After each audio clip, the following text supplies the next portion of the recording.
we assembled here really a fascinating group of panelists, and I think we're going to have. It wasn't that funny. I'll be more strict about the shushing on the back, okay, from my predecessor. So I think we'll start by maybe introducing yourself a little bit. What are you doing in this space? And then we'll dive into more, say, blockchain discussion.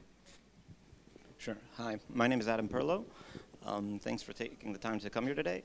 I've been in the okay. I've been in the blockchain space since 2011. I've been working on a number of projects since then. Most recently, in 2016, I founded a Zen Protocol, which is a new blockchain platform that works in a different way than Bitcoin or Ethereum, a new computational paradigm. We sold tokens in 2017 and deployed our Genesis at the end, and deployed Genesis block in June 30th, 2018, and now we're continuing to work on with our blockchain development. Hi, I will try to speak up. My name is Tal Tepperberg. I'm the co-CEO of Ingenuum Group. I think that we are, and I'm seeing a lot of faces here that I don't recognize, so we are coming from the fiat industry, from the traditional algo trading industry. We're doing it for many years. We're doing it for almost 12 years as a group, and we entered into the cryptocurrency a few years ago as a personal interest. We learned a lot about the need of liquidity and the market making in the exchanges. Once ICO's token, we will elaborate later about what's coming up, but we learned that there is a big need in this industry for these services. And in the last 2 years, we are providing with market making, liquidity, and additional services in the cryptocurrency, working with most of the large crypto exchanges in the world and the largest ICOs. Thanks. Hi, everyone. My name is Leonid Beder. Today, I'm the head of engineering and security in the Orbs Group, which is at the moment, I would say, the largest crypto group in Israel, with about 70 people. We also raised about $120 million for our new generation blockchain project. In addition to that, I'm also sitting on the board of our nonprofit philanthropic foundation, basically, applying blockchain for social impact, for actually, making the world a better place. And specifically, we're now involved as part of the foundation in a very interesting project regarding the Israeli and Palestinian conflict, together with the Ministry of Defense and the US administration. Good evening. My name is Tzvika Gross. I'm a partner in the technology cluster in BDO. We provide all the usual services to technology companies, accounting, auditing, and the usual stuff, but that's not why I'm here today. About a year and a half ago, we saw the big movement in the blockchain industry. And BDO, I think, was one of the first companies to realize that and to form a task force. I have a computer engineering background, so I joined that task force. We have a fintech partner who's here, Eitan Yam, and we have a tax partner, and we comprise the team that would facilitate the needs of the market. It's not only the legacy services that we give, but it's really a multidisciplinary approach from biz dev and assisting the companies with their design endeavors and really defining the product with the companies and helping them get the funding, whether it's through ICOs, regular IPOs, or regular fundraising from the legacy market. Thank you. So we want to tackle 2 or 3 different topics.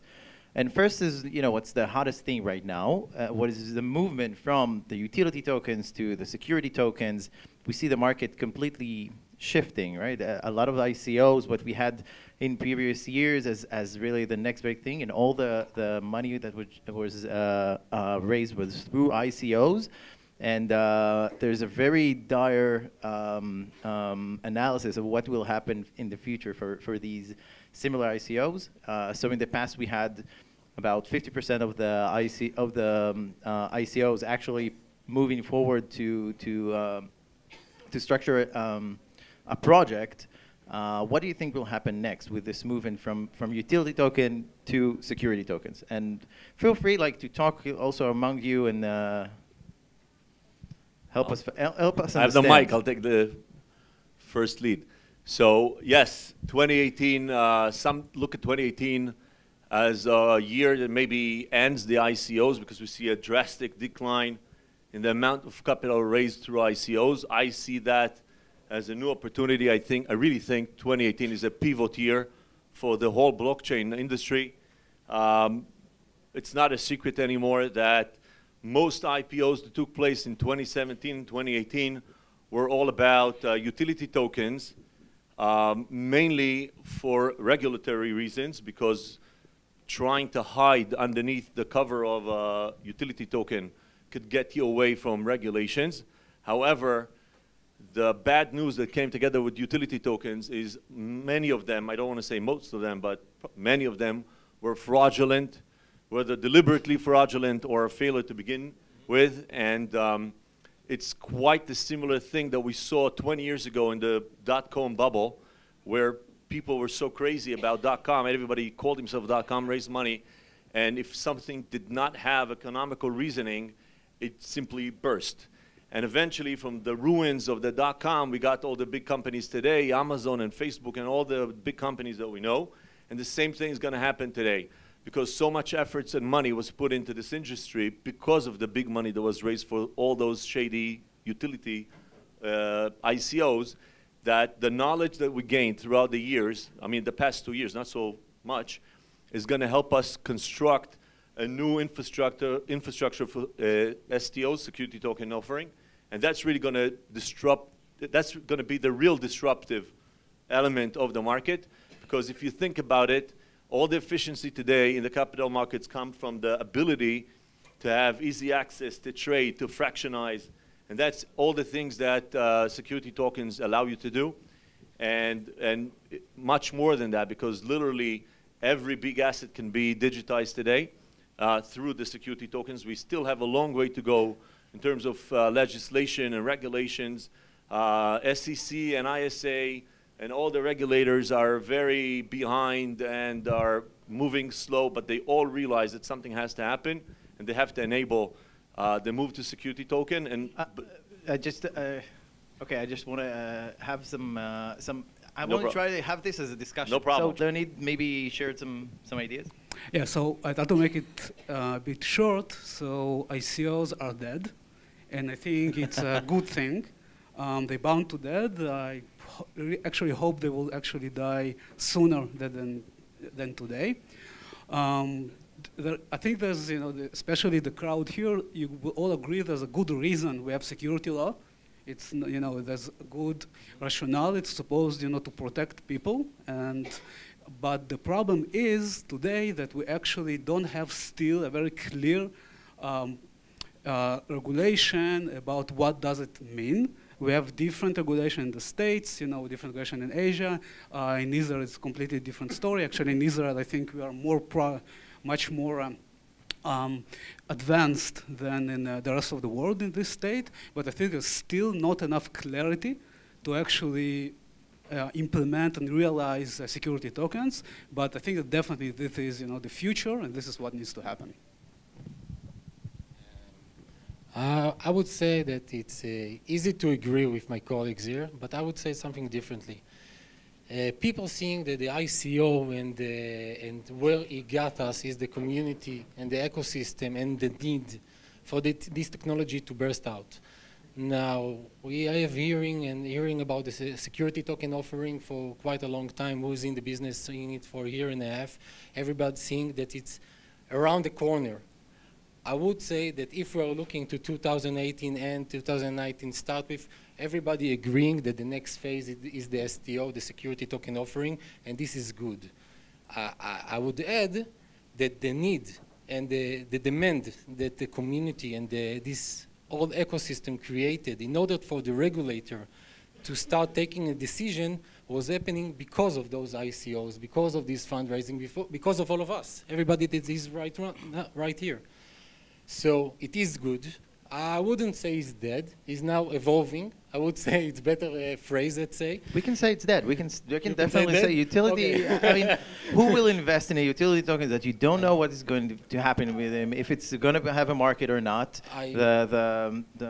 So this is a evolvement. It's not dying. This is the evolvement of the way to do it. Again, I were kind of representing the trading scope. So yes, we are eager for security law for trading and from the trading part, to create the security for the funds and the investors.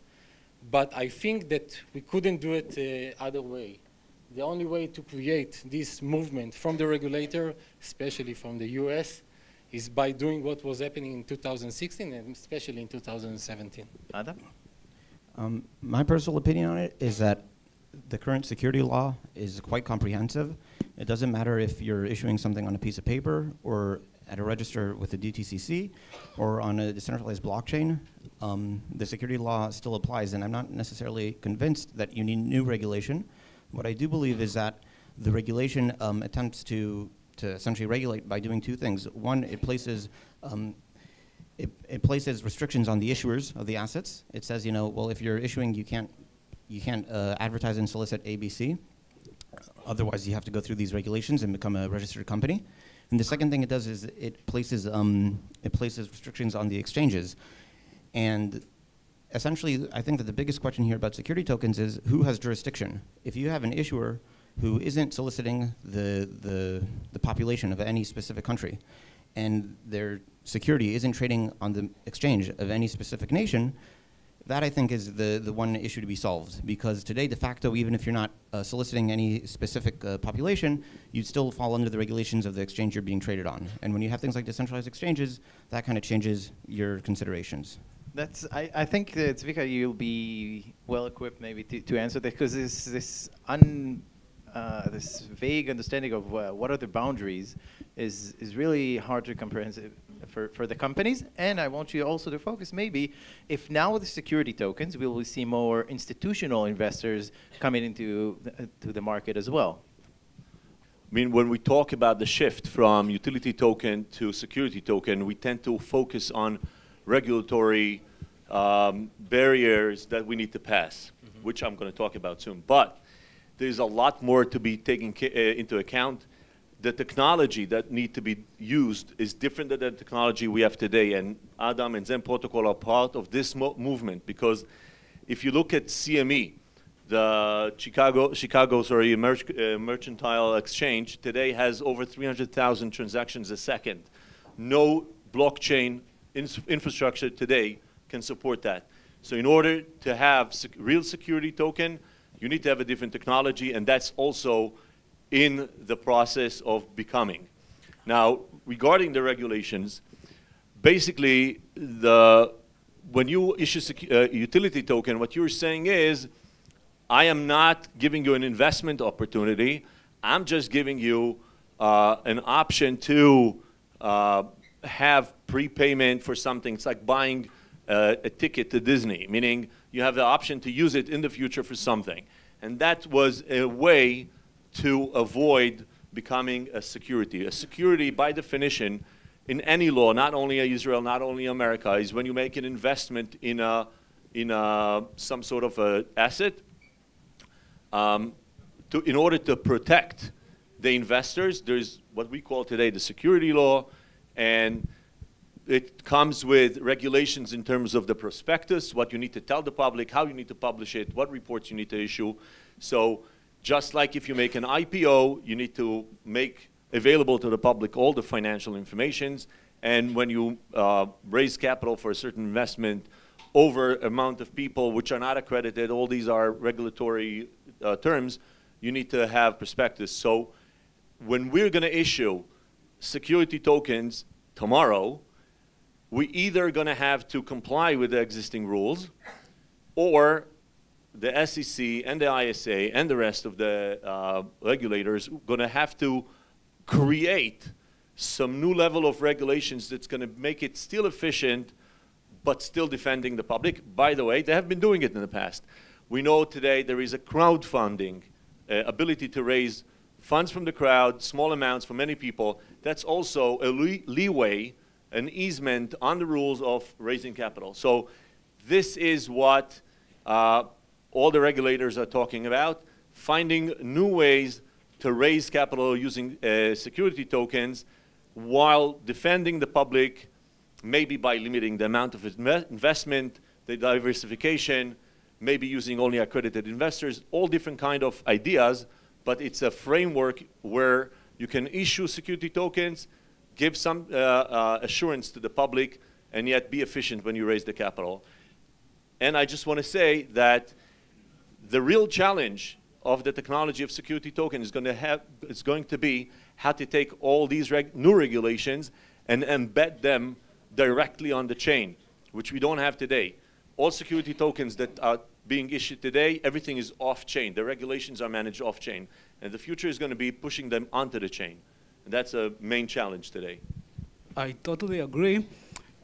One thing I think definitely, since cryptocurrency and tokens are such a weird beast compared to the traditional world, I think there are challenges that nobody actually knows how to handle today.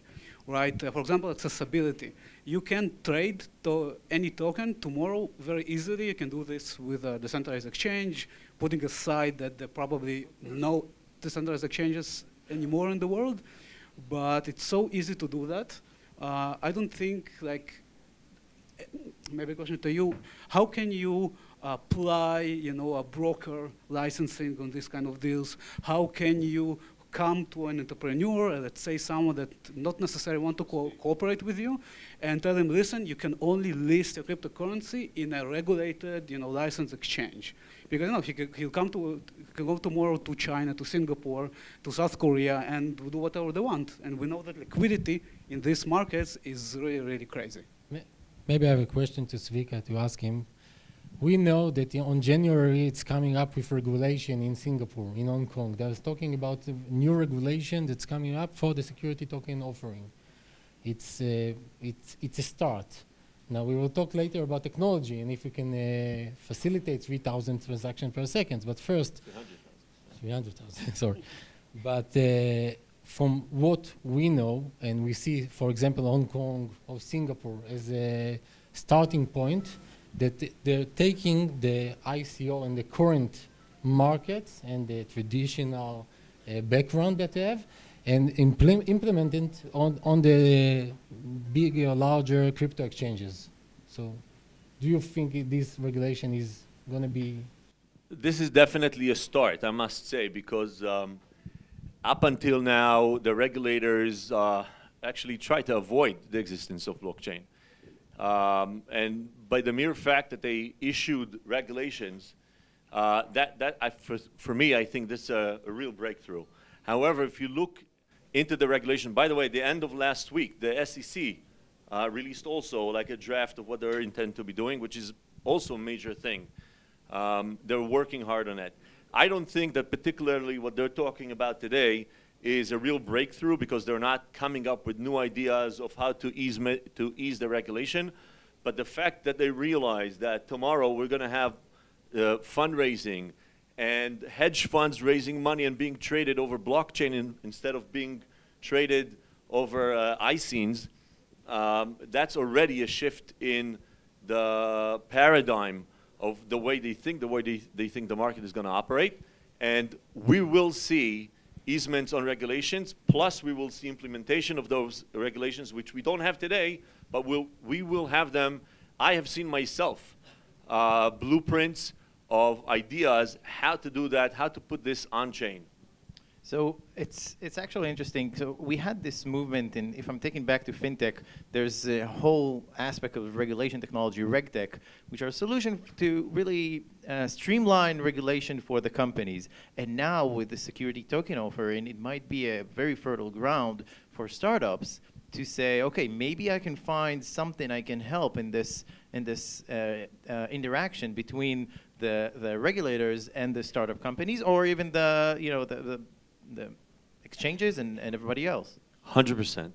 100%, because if you think about it today, we know already we have many companies, technology companies, who provide KYC services online. We had them in a very small amount. If you look 5 or 10 years ago, today we have them a lot.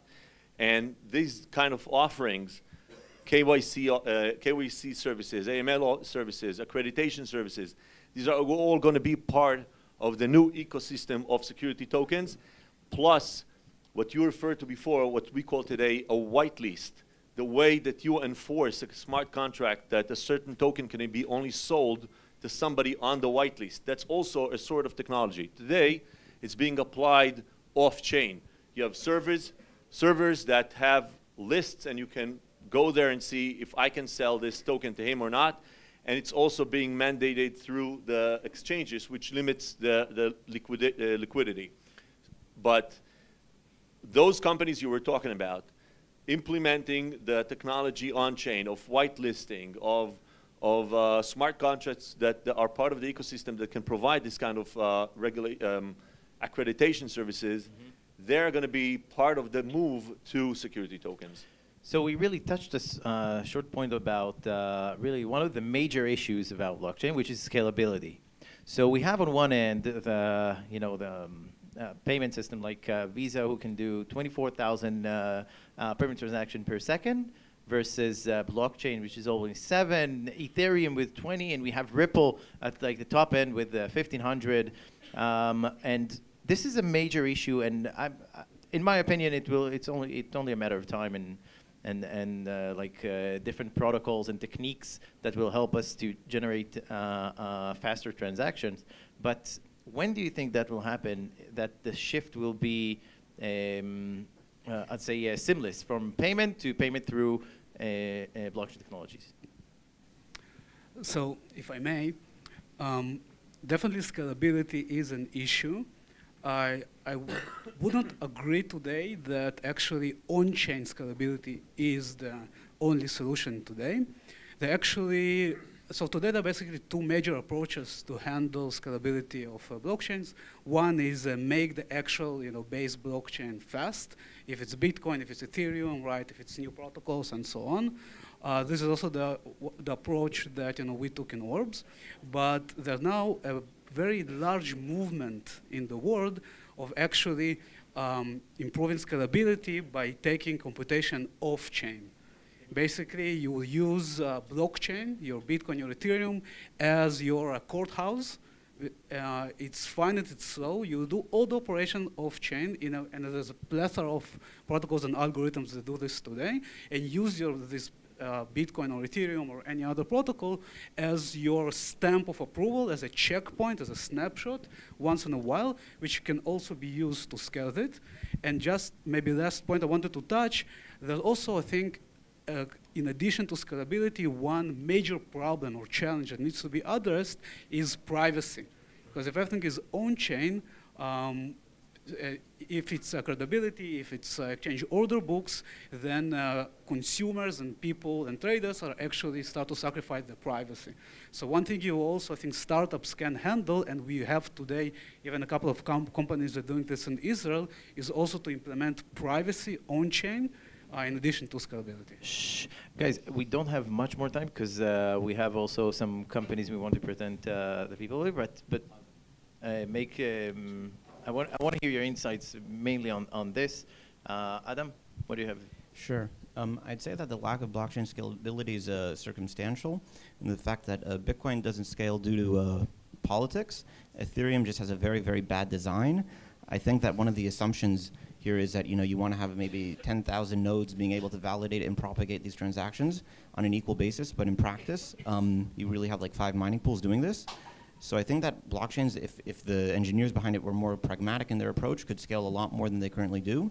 I don't think that scalability is a real issue, although it's something that it's great to talk about. I don't think it's a real issue, but I agree with Leonid, I hope I'm pronouncing that correctly, that privacy is probably the more important issue that we're dealing with. Because we see already solution like shardings and plasma and all kind of techniques to make the really payments go a bit faster.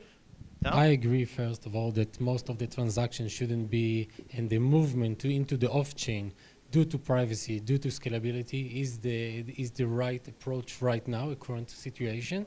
that we have. On the long run, probably it will come into a solution. We've seen it also in the traditional market. We've seen a matching engine on the 1976 that wasn't approachable and was scalable up. And what CME is right now acting, I don't know if you know, for example, but we are sitting in a building that bought the matching engine of the CME that was built in 1970 something, and it's still being used by Tel Aviv Stock Exchange. So the scalability is a problem, but it's working with the off-chain and with the solution and the technology that's coming up. So guys, really, I really appreciate you taking the time to come here and share, your knowledge and expertise and insight. This is super important for us and for the members. I wish we had a lot more time because I feel like we're just, touching the tip of the iceberg. So if any of you want some last notes that you think it's really important to share with our members, then please. Any last insights? So maybe one insight. I think price is the least important thing today in blockchain technology. So please try to ignore it. And this is a great time now to build the next, the 2020 technology, the next generation infrastructure, and the prices doesn't matter. You will see later one of our company in the group named Algos that it's the liquidity and the market making of in the group. And I think that it's very interesting to see how we are dealing with the technology that right now it's not scalable yet. With the liquidity, it's a problem in several exchanges, if not a lot of them. So I think the key point right now is to take the time and to see till regulation kick in, till the security token will kick in, because it's a long way to go, even if it'll be in 2 quarters, 3 quarters, something like this. I just want to say you were talking about 2020. I have a feeling we're going to sit here in 2020, and the main topic in discussion is going to be quantum computing, because that's going to be imminent and it's going to be disruptive to blockchain, blockchain today is disruptive to classic world, and that's going to be, it's really around the corner. Nobody's looking at it, but people starting to talk about it now. We'll definitely book the calendar. We'll talk about it. I think that everyone here owes it to themselves to buy at least $1 worth of Bitcoin. If you don't have at least $1 worth, it's just an irrational inconvenience. Just make sure you get $1 worth, and then you can decide how much of your portfolio you want to allocate. So that's one recommendation. And the second is just to say thank you very much for taking the time. Thank you. Thank you, guys. Thank you very much. This was very insightful.